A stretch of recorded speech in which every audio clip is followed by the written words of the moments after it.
ನಮಸ್ಕಾರ. ನಾವು ASNL India private limited Hubli ವತಿಯಿಂದ ಬಂದಿದ್ದೀವಿ. ನಾವು ಈಗ ದಾವಣಗೆರೆ ಜಿಲ್ಲೆ ಚನ್ನಗಿರಿ ತಾಲೂಕು ಸಂತೆಬೆನ್ನೂರು ಗ್ರಾಮದಲ್ಲಿದ್ದೀವಿ. ಇಲ್ಲಿ ನಮ್ಮ ಫಾರ್ಮರಿಗೆ ಮಹೇಶ್ ಕುಮಾರ್ ಅಂತ ಇದ್ದಾರೆ. ಇವರು ಮುಂಚೆ ಅಡಿಕೆ ತೋಟದ ಸಲುವಾಗಿ ಇವರು ನಮ್ಮಲ್ಲಿ ಪ್ರಾಡಕ್ಟ್ ಕೇಳಿದರು. ನಾವು ASNL ಕಂಪ್ನಿಯ ಅರ್ಕ ಮತ್ತು ಸಪೋರ್ಟನ್ನ ಸ್ಪ್ರೇ ಮಾಡೋಕ್ಕೆ ಕೊಟ್ಟಿದ್ವಿ. ಸ್ಪ್ರೇ ಮಾಡೋಕ್ಕೂ ಮುಂಚೆ ತೋಟ ಎಲ್ಲ ಸ್ವಲ್ಪ ಯೆಲ್ಲೋಯಿಶ್ ಇತ್ತು ಮತ್ತು ತುಂಬ ಪ್ರಾಬ್ಲಮ್ ಇತ್ತು. ಅದ್ರ ಸಲುವಾಗಿ ಇವರು ಪ್ರಾಡಕ್ಟ್ ಕೇಳಿದರು. ಬರೀ ನಾವು ಸ್ಪ್ರೇಗೆ ಮಾತ್ರ ಕೊಟ್ಟಿದ್ದೀವಿ. ಈ ಕೊಟ್ಟಾದಮೇಲೆ ಅದರಲ್ಲಿ ಏನೇನು ಬದಲಾವಣೆ ಆಗಿದೆ ಅದನ್ನು ಇವ್ರ ಮುಖಾಂತರನೇ ಕೇಳಿ ತಿಳ್ಕೊಳ್ಳೋಣ. ನಮಸ್ತೆ ಸರ್. ನಾನು ಸಂತೆಬೆನ್ನೂರು ಹುಬ್ಳಿ ನಾಗೇನಹಳ್ಳಿ ಹತ್ತ ನಮ್ಮದು 3 ಎಕರೆ ತೋಟ ಇದೆ. 2000 ಗಿಡ ಇದ್ದಾವೆ. ನಮ್ಮ ಗಿಡಗಳು ಸ್ವಲ್ಪ ಭಾಳ ಪ್ರಾಬ್ಲಮ್ ಇದ್ದು. ನಾವು ಮುಂಚೆ ಎಲ್ಲ ದನಿ ಗೊಬ್ಬರ ಹಾಕಿದ್ವಿ, ಬಟ್ ಏನು ಇಂಪ್ರೂವ್ಮೆಂಟ್ ಅಷ್ಟು ಆಗಿರಲಿಲ್ಲ. ಆಮೇಲೆ ನೆಕ್ಸ್ಟು ರಾಸಾಯನಿಕ ಗೊಬ್ಬರ ಯೂಸ್ ಮಾಡಿದ್ವಿ. ಆಮೇಲೆ ಗಿಡಗಳನ್ನು ಅಷ್ಟು ಎದ್ದೇಳಲಿಲ್ಲ. ಅದಕ್ಕೆ ನಾನು ಇವರೆಲ್ಲ ಫೇಸ್ಬುಕ್ಕಲ್ಲಿ ಯೂಟ್ಯೂಬಲ್ಲೆಲ್ಲ ಹಾಕ್ತಾಯಿದ್ರು. ನಾನು ನೋಡಿಬಿಟ್ಟು ಸ್ವಲ್ಪ ನೋಡೋಣ ಕರ್ಸೋಣ ಅಂದ್ಬಿಟ್ಟು ಕರ್ಸಿದ್ದೆ. ನಾನು ಭಾಳ ಅನುಮಾನದಲ್ಲೇ ಕರ್ಸಿದ್ದೆ. ಆಮೇಲೆ ಇಲ್ಲ ತೊಗೊಳ್ಳಿ ಚೆನ್ನಾಗಾಗತ್ತೆ ಅನ್ನೋದು ಭರವಸೆ ಮತ್ತು ತುಂಬಿದ ಮೇಲೆ ಭರವಸೆ ಮೇಲೆ ಹೊಡ್ಸಿದೆ. ಭಾಳ ಅನುಮಾನದಲ್ಲೇ ಹೊಡ್ಸಿದೆ. ಬಟ್ ಆಮೇಲೆ ಈಗ ಒಂದು ವರ್ಷದ ಮೇಲೆ 1 ತಿಂಗಳು 10 ದಿವಸ ಆಗಿದೆ. ಗಿಡಗಳೆಲ್ಲ ಭಾಳ ಚೆನ್ನಾಗಿದ್ದಾವೆ. ಎಲ್ಲ ಎಲ್ಲೋ ಇಶ್ಯೂ ಗರಿಗಳೆಲ್ಲ ಗ್ರೀನ್ ಇಶ್ಯೂ ಆಗಿದ್ದಾವೆ. ಮತ್ತು ಎಲ್ಲ ಗರಿಗಳೆಲ್ಲ ಎತ್ತರ ಬಂದಿದ್ದಾವೆ. ದೊಡ್ಡ ದೊಡ್ಡ ಸುಳಿ ಗರಿಗಳೆಲ್ಲ ಎತ್ತರ ಆಗಿದ್ದಾವೆ. ಭಾಳ ಬಡ್ಡೆಗಳು ದಪ್ಪ ಆಗಿದ್ದಾವೆ. ಸಣ್ಣ ಗಿಡಗಳೆಲ್ಲ ಭಾಳ ಇಂಪ್ರೂವ್ಮೆಂಟ್. ಗಿಡಗಳು ತೆಗಿಬೇಕು ಅಂತಿದ್ರೆ ಗಿಡಗಳು ಇಂಪ್ರೂವ್ಮೆಂಟ್ ಕಂಡುಬಿಟ್ಟು ನನಗೆ ಭಾಳ ಚೆನ್ನಾಗಿ ಅನಿಸ್ತಿದೆ. ಈ ಕರ್ನಾಟಕದ ಕಂಪ್ನಿ ಆಗಿರೋದ್ರೆ ಒಂದು ನಂಬಿಕೆ ಮೇಲೆ ಹೊಡ್ಸಿದ್ದೆ ನಾನು. ಬಟ್ ಆದರೆ ಭಾಳ ಚೆನ್ನಾಗಾಗಿದೆ, ಅನುಕೂಲನೂ ಆಗಿದೆ. ನನಗೆ ಕಡಿಮೆ ಖರ್ಚಲ್ಲಾಗಿದೆ ಒಂದು. ಹಾಗಾಗಿ ನಾನು ಎಲ್ಲ ರೈತರಿಗೆ ಏನು ಹೇಳೋದಂದರೆ, ದಯವಿಟ್ಟು ಇದನ್ನು ಯೂಸ್ ಮಾಡಿ. ಅನುಮಾನದಲ್ಲಿ ಯಾರು ಯೂಸ್ ಮಾಡಬೇಡಿ. ಒಂದು ಭರವಸೆಯಿಂದ ಯೂಸ್ ಮಾಡಿ. ಭರವಸೆ ಅಂತೂ ಸಕ್ಸಸ್ ಆಗುತ್ತೆ. ನಾನು ಸಕ್ಸಸ್ಫುಲ್. ನಿಮಗೆ ಯಾವ ತಿಂಗಳಲ್ಲಿ ಸರ್ ಕೊಟ್ಟಿದ್ದೆ ಪ್ರಾಡಕ್ಟ್? ನಾನು ಸೆಪ್ಟೆಂಬರ್ ತಿಂಗಳಲ್ಲಿ ಅವ್ರು ನನಗೆ ಆಗಸ್ಟ್ ತಿಂಗಳಲ್ಲಿ ಕೊಟ್ಟಿದ್ದರು. ಸ್ವಲ್ಪ ನಾನು ಹೊಡಿಸ್ಲಿಲ್ಲ ಅವಾಗ. ಬೇಡ ಅಂತ ಸುಮ್ಮನಾಗಿದ್ದೆ. ಮತ್ತು ಸೆಪ್ಟೆಂಬರ್ ತಿಂಗಳಲ್ಲಿ ಹೊಡ್ಸಿದ್ದೆ ನಾನು. ಮಳೆ ಭಾಳ ಬರ್ತಿತ್ತು. ಹೊಡ್ಸಿದ್ದೆ. ನೋಡೋಣ. ಹೊಡ್ಸಿದ ಮೇಲೆ ನನಗೆ ಭಾಳ ಅನುಮಾನ ಇತ್ತು. ಸರಿಗೆ 1-2 ಸರಿ ಫೋನ್ ಮಾಡಿದೆ. ಸರಿ ಮಳೆ ಬರ್ತಿದೆ, ಹೆಂಗೆ ಮಾಡೋದು ಸರ್, ಹೊಡ್ಸ್ಬಿಟ್ಟಿದ್ದೀನಿ, ಅದು ಇರುತ್ತಾ ಇಲ್ಲ ಸರ್ ಅಂತಂದೆ. ಏನೂ ಆಗಲ್ಲ ಅಂತ ಅವ್ರು ಧೈರ್ಯ ತುಂಬಿದ್ದಕ್ಕೆ ಸುಮ್ಮನಾಗಿದ್ದೆ. ನಾನು 10 ದಿವಸ ಹೊಲಕ್ಕೆ ಬಂದಿರಲಿಲ್ಲ, ತೋಟಕ್ಕೆ ಬಂದಿರಲಿಲ್ಲ. 10 ದಿವಸ ಬಿಟ್ಟು ಬಂದೆ. ನನಗೆ ಆಶ್ಚರ್ಯ ಆಗಿಬಿಡ್ತು. ಗಿಡಗಳು ನೋಡಿ ಭಾಳ ಚೆನ್ನಾಗಿದೆ. ಅಷ್ಟು ಮಳೆ ಹೊಡೆದ್ರೂ ಗಿಡಗಳು ಎಲ್ಲೋ ಇಶ್ ಆಗಿರಲಿಲ್ಲ. ಶೀತಕ್ಕೆ ಹಚ್ಚಾಗೆ ಇದ್ದು ಭಾಳ ಖುಷಿಯಾಗಿ ಸಾರಿಗೆ ಫೋನ್ ಮಾಡಿದೆ. ಸರ್ ಗಾಡ ಇಂಪ್ರೂವ್ ಆಗಿದೆ ಸರ್, ನೆಕ್ಸ್ಟ್ ಏನು ಹಾಕ್ಬೇಕು ಸರ್ ಅಂತ ಅವರಿಗೆ ಫೋನ್ ಮಾಡಿದೆ. ಅವ್ರು ಬರ್ತೀವಿ ಅಂದ್ಬಿಟ್ಟು ಇವತ್ತು ಬಂದಿದ್ದಾರೆ. ನಮಗೋಸ್ಕರನೇ ಬೇರೆ ಕಡೆಯಿಂದ ಬಂದ್ಬಿಟ್ಟು ನೆಕ್ಸ್ಟ್ ಪ್ರೊಸೆಸ್ ಕೊಡ್ತೀನಿ, ಪ್ರೊಸೆಸ್ ಏನು ಅಂತ ಹೇಳ್ತೀನಿ ಅಂದ್ಬಿಟ್ಟು ಬಂದಿದ್ದಾರೆ ಈಗ ಸಾರಿಗೆ.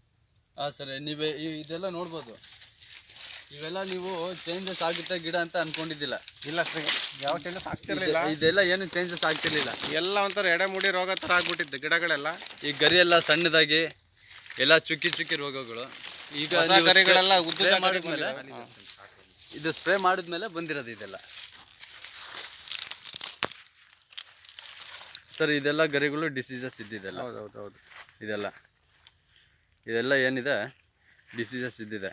ನೀವು ಸ್ಪ್ರೇ ತಗೊಂಡ್ಮೇಲೆ ಈ ಮೇಲಿನ ಗರಿಗಳು ಈ ಥರ ಬರ್ತದೆ. ಮೇಲಿನ ಗರಿಗಳೆಲ್ಲ ಚೆನ್ನಾಗಿ ಬಂದಿದೆ. ಈ ಥರ ಲೆಂತಿಯಾಗಿ ಬರ್ತದೆ. ಹೌದು ಸರ್. ಮತ್ತು ಇವೆಲ್ಲ ಗರಿಗಳು ಅಷ್ಟೇ. ಈ ಗಿಡಗಳು ಡೆವಲಪ್ಮೆಂಟೇ ಇಲ್ಲ. ಡೆವಲಪ್ಮೆಂಟ್ ಇರಲಿಲ್ಲ ಗಿಡಗಳು. ಈ ಗಿಡಗಳೆಲ್ಲ ಚೆನ್ನಾಗಿ ಆಗ್ತಾ ಇದ್ದಾವೆ. ಹೊಸ ಗರಿಗಳೆಲ್ಲ ಚೆನ್ನಾಗಿ ಬರ್ತಿದ್ದಾವೆ. ಯಾವುದೇ ಮಾರ್ಕ್ ಇಲ್ಲ ಅದರೊಳಗೆ. ಮತ್ತು ಸುಳಿ ಯಾವ ಹುಳಗಳಿಲ್ಲ. ಹುಳಗಳು ನನಗೆ ಮೇನ್ ಪ್ರಾಬ್ಲಮ್ ಆಗಿದ್ದೆ ಹುಳಗಳು. ಇದ್ರಲ್ಲಿ ಬಗ್ಗೆ ನೋಡಿದ್ರೆ ಒಂದು ಹುಳನೂ ಕಾಣ್ತಾ ಇಲ್ಲ. ಒಟ್ಟು ಕ್ಲಿಯರ್ ಆಗಿದೆ ಸರ್. ತುಂಬ ಚೆನ್ನಾಗಿದೆ. ಗಿಡಗಳ ಇಂಪ್ರೂವ್ಮೆಂಟ್ ಚೆನ್ನಾಗಿ ಆಗ್ತಿದೆ. ಸರ್ ಮತ್ತೆ ಒಂದಷ್ಟು ಗಿಡಗಳನ್ನ ಇದು ಮಾಡಿರಿ. ಇದೆಲ್ಲ ಬಡ್ಡೆ ಗರಿಗಳೆಲ್ಲ ಇದೇ ಥರ ಗರಿಗಳಿದ್ವು. ಎಲ್ಲ ಗರಿಗಳು ಇದೇ ಥರ ಇದ್ವು. ಈಗೆಲ್ಲ ಉಚ್ಚ ಬಂದ್ಬಿಟ್ಟು ಗಿಡ ಭಾಳ ಚೆನ್ನಾಗಿ ಆಗ್ತಾ ಇದ್ದಾವೆ ಎಲ್ಲ ಗಿಡಗಳು. ಅದೆಲ್ಲ ಮೇಲಿನ ಗರಿ. ಇದೆಲ್ಲ ಮೇಲಿನ ಗರಿ, ಹೊಸ ಗರಿ ಇದು. ಗರಿ ತುಂಬ ಚೆನ್ನಾಗಿ ಬರ್ತಾ ಇದೆ. ಮೇಲ್ಗಡೆ ಸ್ವಲ್ಪ ಹುಳಗಳ ಇಂಪ್ಲಿಮೆಂಟೇಷನ್ ಇತ್ತು. ಈಗೆಲ್ಲ ಚೆನ್ನಾಗಿ ಆಗ್ಬಿಟ್ಟು ತಳೆ ಗರಿಗಳೆಲ್ಲ ಚೆನ್ನಾಗಿ ಬರ್ತಾ ಇದೆ. ಸರ್ ನಿಮ್ಮದು ತೋಟ ನೋಡ್ರಿ, ಎಲ್ಲ ಗರಿಗಳು ನೋಡ್ರಿ ಎಲ್ಲೋ ಇದೆ. ಹೌದು. ಇದು ಕೆಳಗಡೆ ಗರಿಗಳೆಲ್ಲ. ಮೇಲ್ಗಡೆ ನೋಡ್ತಾ ಬಂದರೆ ನಿಮ್ಗೆ ಇದೆಲ್ಲ ಮೇಲ್ಗಡೆ ಹೊಸ ಗರಿಗಳು ಸರ್. ಇದು ನಾನು ಸಾಯಿಲ್ ಅಪ್ಲಿಕೇಶನ್ ಏನು ಕೊಟ್ಟಿಲ್ಲ. ಜಸ್ಟ್ ಸ್ಪ್ರೇ ಅಷ್ಟೇ ಮಾಡಿರೋದು. ಬರೀ ಜಸ್ಟ್ ಸ್ಪ್ರೇ ಅಷ್ಟೇ ಮಾಡಿರೋದು. ಕೊಡಲಿ ಅಂತಲೇ ಸರಿ ಫೋನ್ ಮಾಡಿದ್ದೆ. ಅವ್ರು ಬಂದಿದ್ದಾರೆ ಇವತ್ತು. ಈಗ ನೋಡ್ಬಿಟ್ಟು ನೆಕ್ಸ್ಟ್ ಪ್ರೊಸೆಸ್ ಏನಂತ ಹೇಳ್ತೀರ ಅಂದ್ಬಿಟ್ಟು ಕರ್ಸಿದ್ದೀನಿ ಅವ್ರಿಗೆ. ಓಕೆ. ಸರ್ ಇದೆಲ್ಲ ಡಿಸೀಸಸ್. ಇದೆಲ್ಲ ಹಳೆ ಗರಿಗಳು ಸರ್. ಇವೆಲ್ಲ ಹಳೆ ಗರಿಗಳು, ಇವೆಲ್ಲ ಹೊಸ ಗರಿಗಳು.